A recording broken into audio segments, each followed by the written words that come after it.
I was quite impressed what you did last time because when I saw it, because I thought to me it seemed a bit bloody disjointed, but when you piece it together, it's no, I like the way you did it. So I'm sure. Yeah, you can do some like little tricks. I didn't do anything major.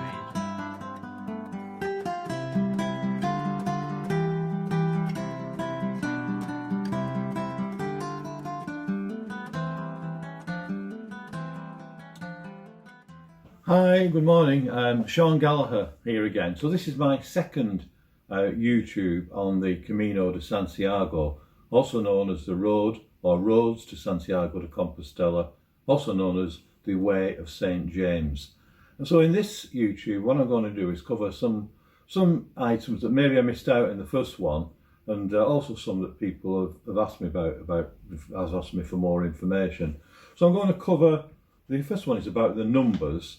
I'm then going to go on about the original pilgrims. Why did people walk to Santiago? Who is St. James? And then finally, maybe a little bit about the modern day pilgrims. So really about if you want, the change from pilgrimage to more of a tourist environment. So the first thing is really, how do we know about the numbers? Remember last time, first YouTube, I explained that 347,000 people, to be precise, 347,570 people actually walked at least 100 kilometres into Santiago de Compostela up here. Right, so how can we be so precise? How do we actually know that was the number?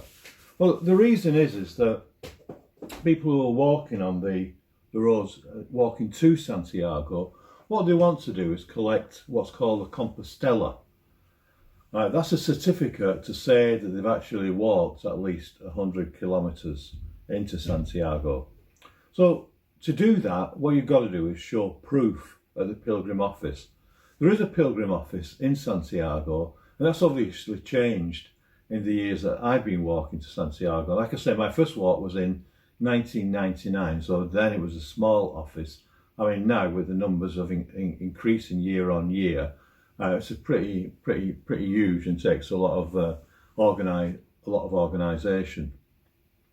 So to prove, when you go into the Pilgrim office and you say, I've walked so far, I set off in Sarria, I set off in San John Pierre de Port, I set off in Le Puy, wherever it was, and I've walked into Santiago, and they'll say, well, let's see your Pilgrim record. So this is the Pilgrim record, right? And the Pilgrims, I don't always carry mine with me now, but anyway, most Pilgrims would carry a Pilgrim record with them. And what they do is they collect stamps, right? So this is to prove that you get one where you're starting off from, and then you get stamps at each of the places that you stay on your journey to Santiago, and you get whoever you're asking to sign this. It could be a church, it could be a restaurant, it could be an albergue. You ask them to sign it and date it. So you show this Pilgrim record in the Pilgrim office, and then they will say, it's free by the way, the Compostela, but you pay €3 for the lovely little box. We don't have to buy the box, but you might as well buy the box to keep it in. And the Compostela, or the certificate, looks like this, right? So it's actually in Latin, and I don't actually understand what it says, but basically it's proof of having walked to Santiago that last 100 kilometres. Okay, so the 347,000 people are the people who actually arrive in Santiago. Obviously, there are people walking on the trails to Santiago, but don't actually achieve Santiago. Like I said last time, in 21 years walking, I've walked into Santiago 4 times, but the other 17 years I've walked different sections of the Camino de Santiago. Right, but a good question, and quite a few people have asked me this. It says, why do you walk to Santiago? Why does anybody walk to Santiago? Who is Santiago? So Santiago is St. James. Right, to be precise, is St. James the Greater. Right, so St. James the Greater and St. James the Lesser, right, were apostles. Right, Jesus had 12 apostles. We all know Peter, who was the first pope, and probably heard of St. John. But James was the brother of John. So John and James were brothers. And the way Jesus recruited them, this is like factual, is that they were fishermen. And so they were fishing in the Sea of Galilee with their father, Zebedee. And Jesus came to them and said, you guys, why don't you become fishers of men rather than fishing for fish? So John and James joined Jesus along with the other 10 apostles. Right from the outset, John, James and Peter seems to have been Jesus's mates, right? They were with Jesus on special occasions that are described in the Gospels. For example, like the Transfiguration and in the Garden of Gethsemane. So they're mentioned quite a few times as being the apostles who were with Jesus at important stages in his life. So what Jesus said to the apostles, he said, what you've got to do is you've got to go to the ends of the earth, and you've got to give the message of Christianity, right? To tell people to love each other, message of peace, message of Christianity. And so the apostles divided the known world up then into different, different segments. And remember, this was the time of the Roman Empire as well. So the Roman Empire itself was quite significant in a lot of the known world. And the section or the place that was given to St. James was the Iberian Peninsula. So that is Spain and Portugal. So James, as well as preaching about Christianity in the Holy Land, he spent a lot of time in the Iberian Peninsula. So he went to Spain to preach Christianity. He then came back to Jerusalem, and again he was preaching the Gospels in the Holy Land.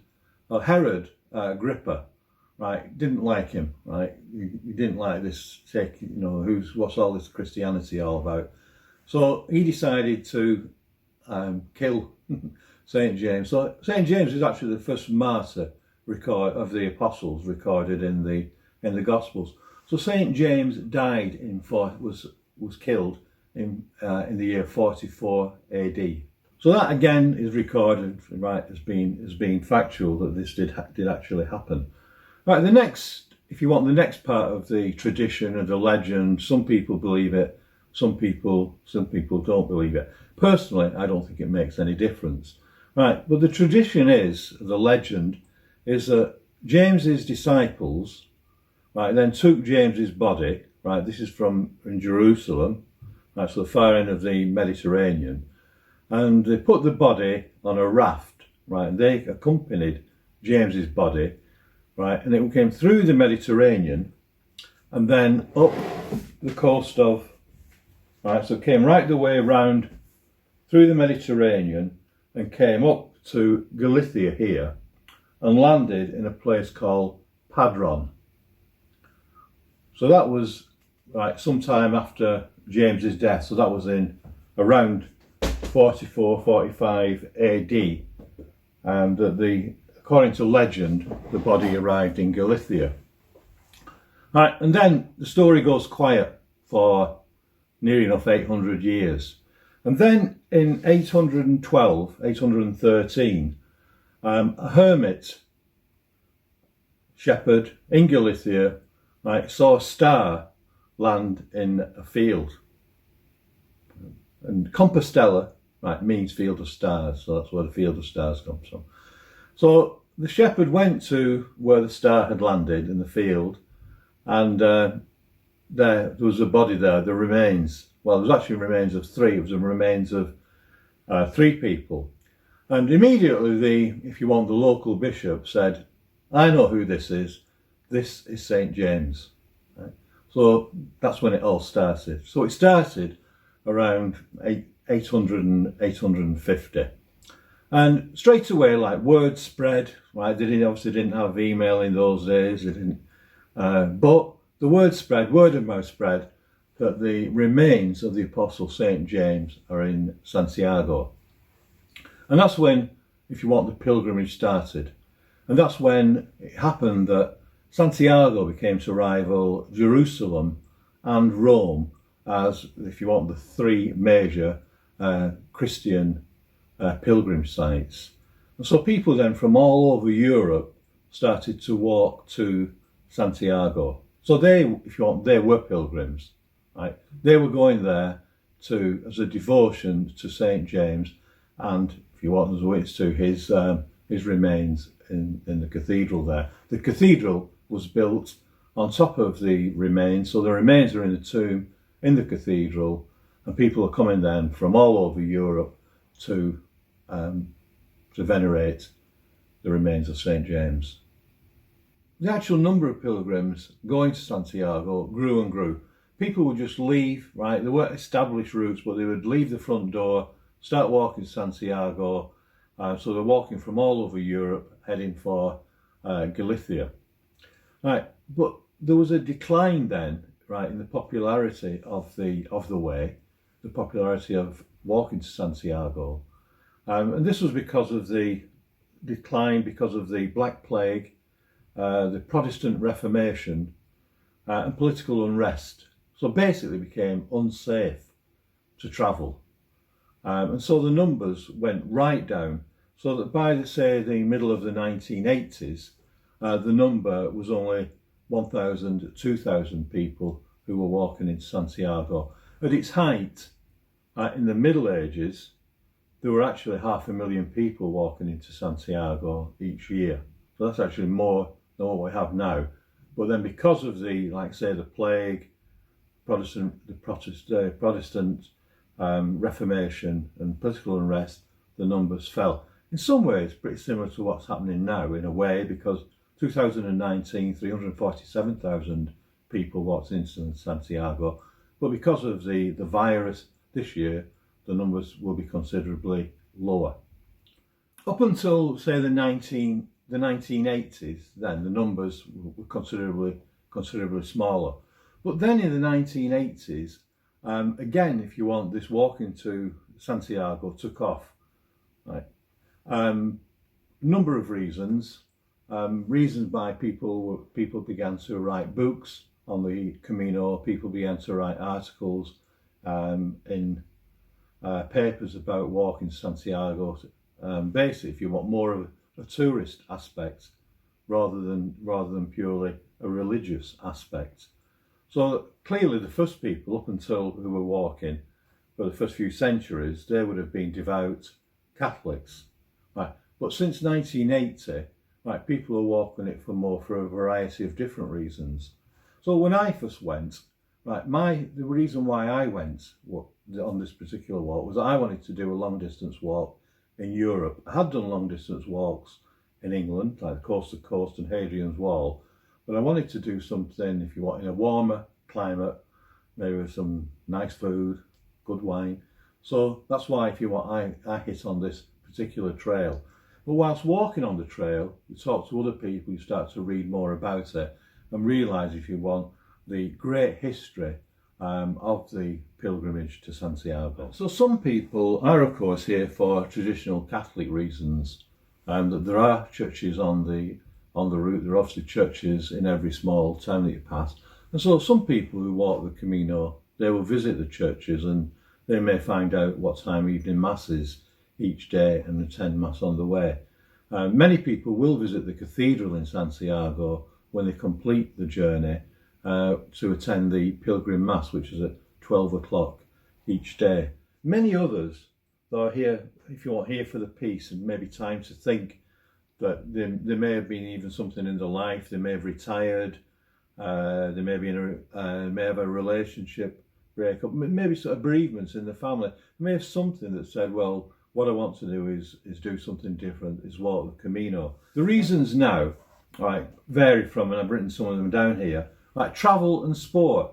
So it's actually a good way of seeing if you want to see in France, see in Spain, see in Portugal.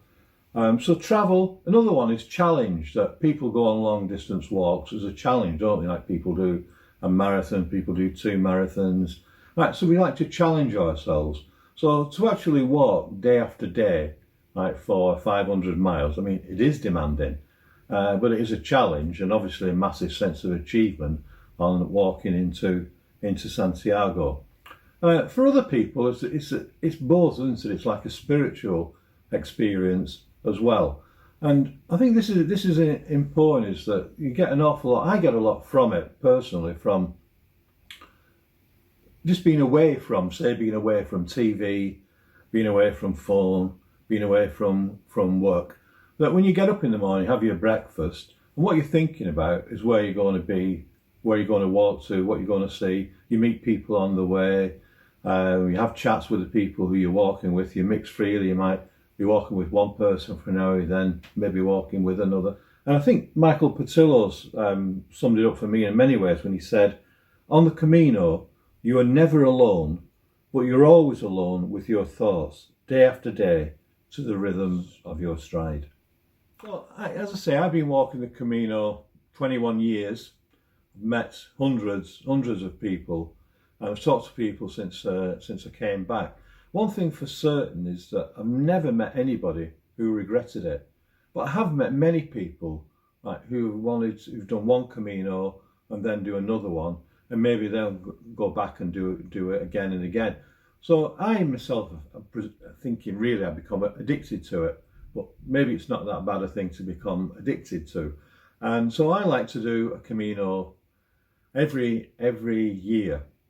I'm very disappointed that I'm not able to do it this year, but I am planning a Camino for next May, and that one will be from Porto up the coast to Santiago, which actually is the one that I'd intended to do this year, but plans had to change. So maybe next time I'll talk a little bit more about the different routes to Santiago and why some people might choose one rather than another. So see you soon. Bye bye.